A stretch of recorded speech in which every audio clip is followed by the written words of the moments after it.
ওর আর কি সাইড থেকে একটা কিছু রং চাপাতে হতো, তাই মনে হলো হলুদটা ভাল লাগছে, তাই হলুদ করে দিলাম। আর আমি যে ইন্সপায়ার্ড হয়ে আঁকলাম আমি প্রায় সেম করেছি, তোমাদের আমি সেই রেফারেন্সটাও দিয়ে দিচ্ছি। আমার বলতে কোনো লজ্জা নেই, আমি কিন্তু এটা প্রায় কপি করারই চেষ্টা করেছি। তো আবারও বলবো, এই ফোন কভার আর্টগুলো যদি তোমরা করছো, প্রথমে একদমই রং দেবে না। প্রথম কালার হিসাবে তোমরা অবশ্যই জেসো অ্যাপ্লাই করবে, নাহলে কিন্তু জিনিসটা একদমই টেকসই হবে না। সঙ্গে সঙ্গে একটু জল পড়লেই উঠে যাবে। আর প্রত্যেকটা স্টেপস করার পর অনেকটা শুকোতে টাইম লাগবে, তারপর তোমরা ইউজ করতে শুরু করবে, তাহলে দেখবে আর কোনো প্রবলেম হচ্ছে না। তো পুরো ব্যাপারটা করে নেওয়ার পর আমি ভার্নিশ করে দিচ্ছি। এই ভার্নিশটাই তোমরা দেখে থাকো, প্রায়শই আমি এটাই ইউজ করে থাকি।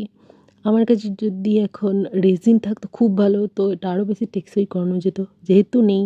এটাই হলো আমার ফাইনাল লুক। কেমন হয়েছে?